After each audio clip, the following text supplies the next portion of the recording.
Welcome back. Today's part 5 in the step-by-step guide to building a Versailles container.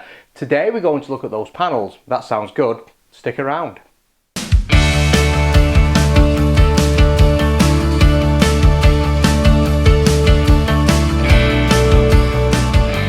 Welcome to the Woodgrafter. I'm Andy Guile, and this is your first time here. Thank you for joining us.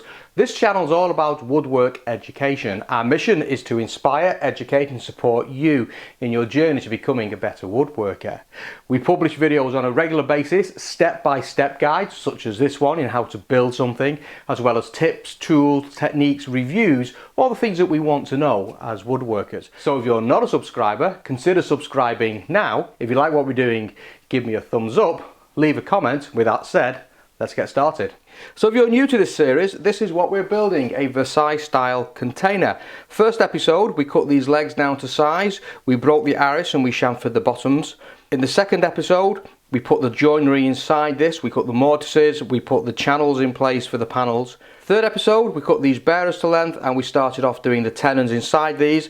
The fourth episode, we finished these off, we put the channels, we did a hinged tenon inside that, and we fitted the overall frame together. And today we're going to look at these panels. So if you've been building along with us, you're now at this stage. You've got the framework all assembled, you've cleaned all the joints up, and everything is now looking good.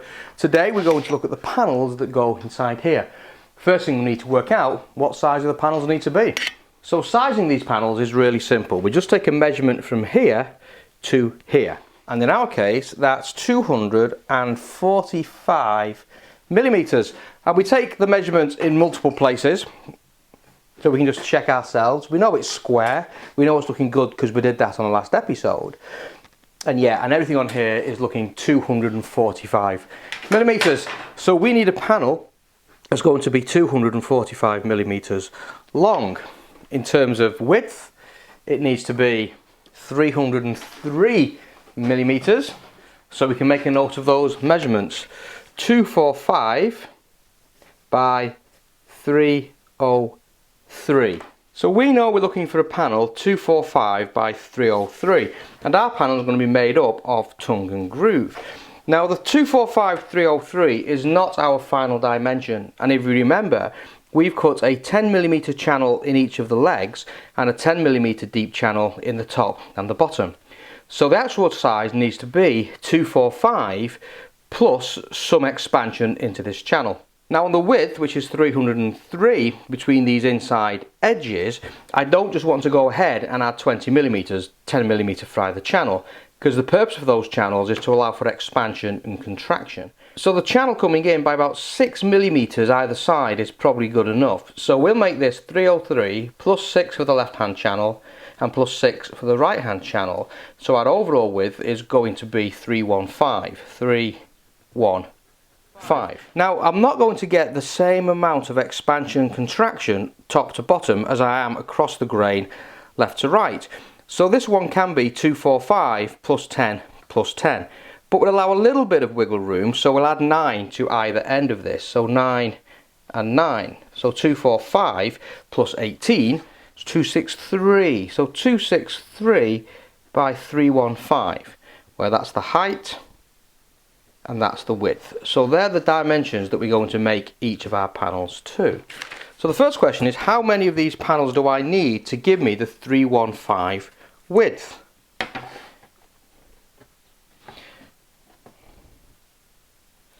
Well, that was quite good because it's actually just shy of 3 panels wide. There's 315 there. So we'll make this 3 panels wide to begin with.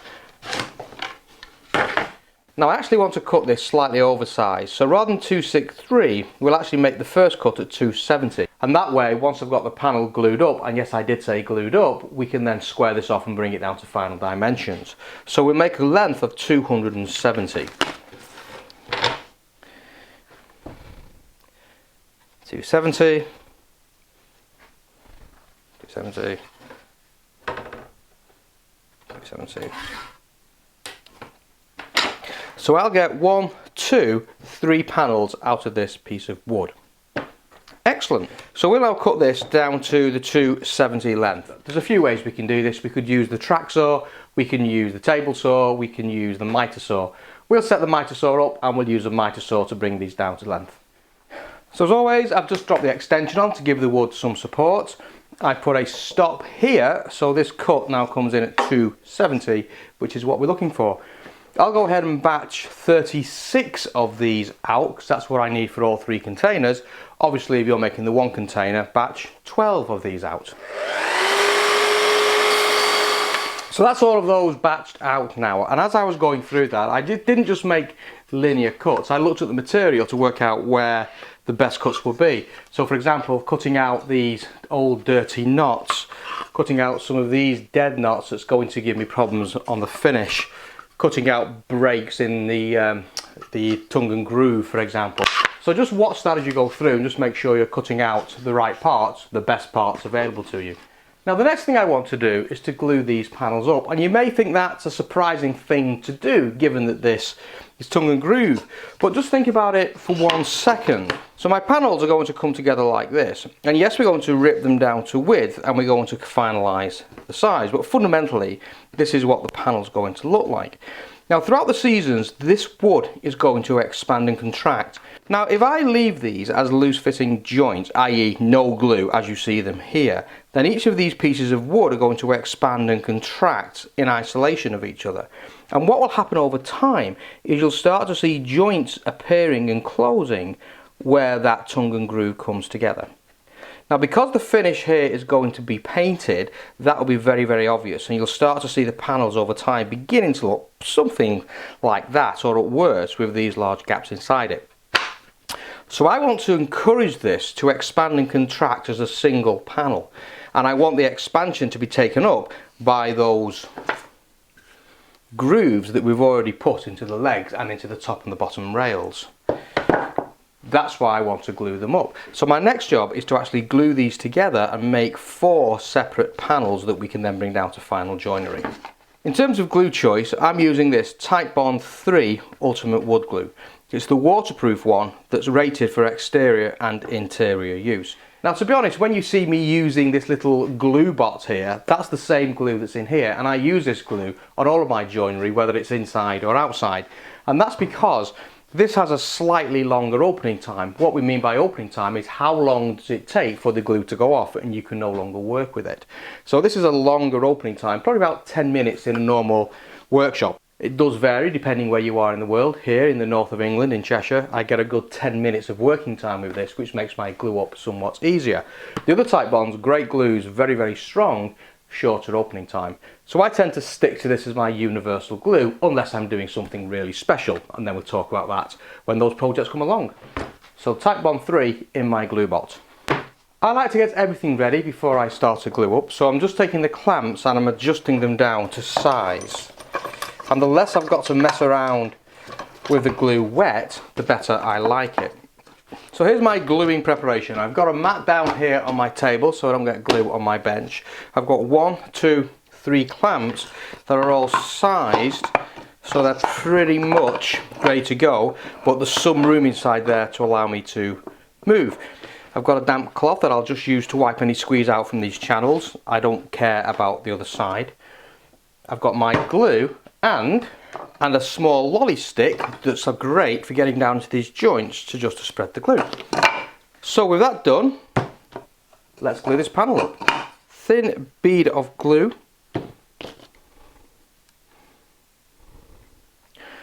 Spread out nicely.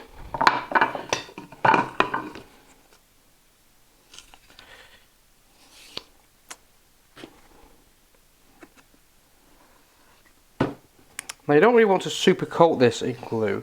You're looking for quite a nice translucent covering so you can just see the grain coming through the glue. That's what you're looking for. And the same on this side as well.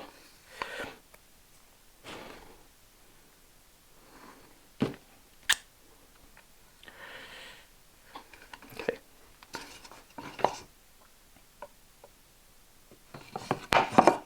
You then just want to slide these backwards and forwards inside the joint.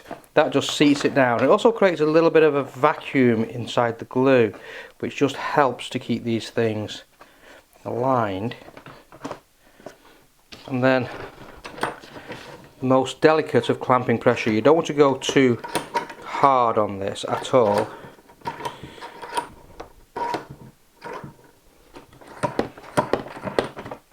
And also try and bring the clamps up at the same time, so you're not over clamping one side.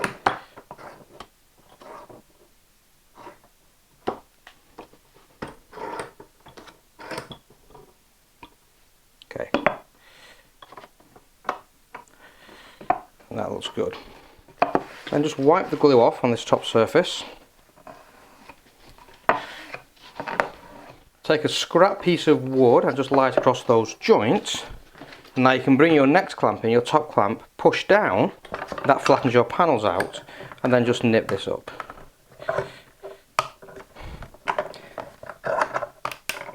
Now that will keep these panels flat when they dry. And that's it, it's that simple.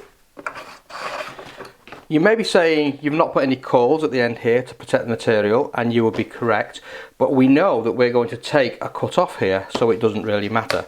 If these were the exact width, obviously we would protect these edges of the material, but I don't mind too much because we're going to trim it down. And now once that's done, just increase the clamping pressure ever so slightly. That'll just make sure you get that really good fit that you're looking for. And they will come out beautifully flat and true. And it's that easy. So I'll go ahead and glue up all of these panels. We'll leave that for a few hours for the glue to do its job. Then we'll come back in and we'll look at taking these down to the final size and also putting a relief on the back so they fit in the frames perfectly. See you in a minute. So our panels are now all glued up. I did these in 2 batches of 6 because I didn't have enough clamps to do them all at once. So these are now ready for the next stage. I now want to cut these down to size. For that we'll go over to the table saw. So the table saw is all set up. I've made sure the blade is square to the base, and I've made sure that my sliding mitre is clear of the blade and square to the blade as well. I've set the blade at a height that's ever so slightly higher than the panels. Don't need to have that too high. And obviously I've got my guard in place and my dust extraction. So I've set the flagstop here on the sliding mitre, and I've set it up so it's going to take the thinnest of cuts down one end. And we're going to work on the length of the panel first of all, and then we'll come back and we'll work on the width of the panel. So the first job is to give myself a clean edge on all the panels. Let's do that. And the first cut is no harder than that, and it's purely to give me a reference edge. So I'll put the reference edge on all the panels and we'll come back in and look at the next step. This time I line 263 up on the far side of the cutting blade, which is going to be there, and then just lock the fence up to that ruler. And running that reference edge that we've just made against the fence will also give me 263. This side now will come out directly parallel to the reference edge that you've just made.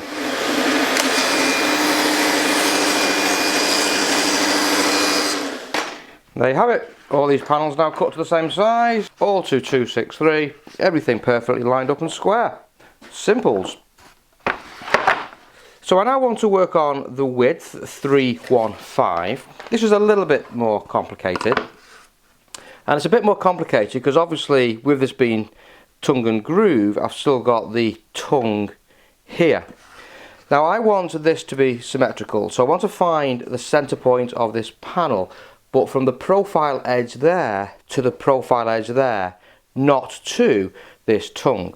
So I'm going to measure from here, the end of the profile, to here, the end of the profile, and find the center of this panel.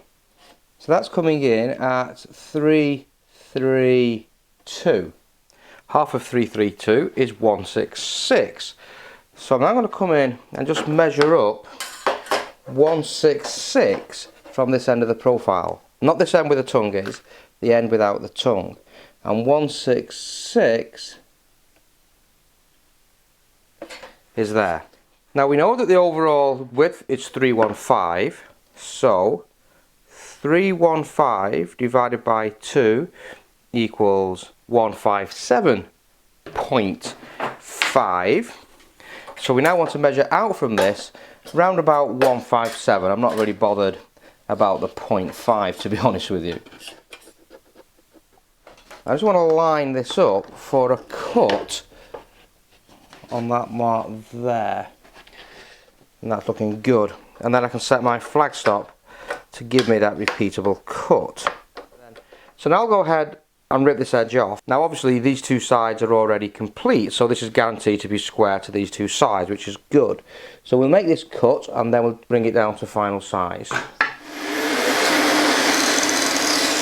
Now again, with the table isolated, I just want to come through and find that 315 mark, which is going to be there. Now using the edge we've just cut against the fence, we can go ahead and bring these down to final size. Good job. And there you go, that's all our panels now cut to the right size. Everything's square, everything's parallel, no dramas there. Now the next thing I want to look at is the fit of the panels into the cross pieces. Well, although those panels will go in, it's a very, very tight fit. And I'm going to paint these, and that paint will obviously give me a millimetre or so cover on the thickness of this panel as well. And I'm also going to paint inside this groove as well before I assemble, and that will also give me some additional thickness inside the channel itself. So if I'm not careful, by the time I painted these will not fit together. Now we could go ahead and force this in, and then we can paint this when it's fully assembled. Now what will happen is that will give me a paint seal between the panel and between the cross member, and as this expands and contracts over time, that joint will open up, that paint seal will split. Water will then get inside that, and because this is not treated, that will start to rot away, and that will shorten the life of the overall container. Not what we want. So we know we're going to paint this panel first, we know we're going to seal up the ends, and we know we're going to paint inside here before we do the final assembly. So we need to allow for that in this panel. Obviously your situation may be different. I'm allowing on the thickness of this panel and the set space of my router bit, made no adjustments. So check your fit before you do this. If your fit is already loose, you will not need to do this next stage. If like me, it's a bit too tight, then you will. We are going to, on the back of the panel that we don't care about, we're going to put a chamfer right round the edge here, and that's just going to loosen that fit off. We'll do that on the router table. So I've dropped in place a small panel raising bit with a bearing on it, and the bearing is flush with the outside of the fences.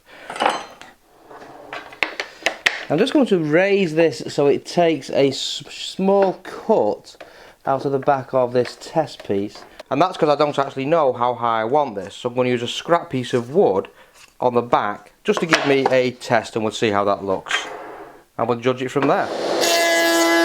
And that's just give me that nice profile. And that's now quite a loose fit, probably too loose, so I'm just going to lower this down. So that fits in really well now. It's nice and loose, but don't forget we're going to paint that, so that's going to look good, and I like the look of that. That's nice. So we'll call that set, and we'll come in and we'll cut all the panels. As always, we'll work across the grain, and then we'll do with the grain, across the grain, and with the grain, and that way we can allow for tear out. So there you go, final dry fit to see what we think, and I don't know about you, but I think it's looking quite elegant and handsome. Can you now picture a nice tree in the middle, some plants and ivy trailing down the outside? So the next job is I want to sand this down ahead of the final glue up. I will put a coat of paint on the panels and in those grooves, and that's just to give me some weather protection in the final assembly, but I won't do the final finishing until the glue has set, just in case we've got any damage or marks there that we need to repair. And next time we're together, we'll go through the glue up process for this and the final finish. Hope you're finding this useful. Nearly there. See you next time.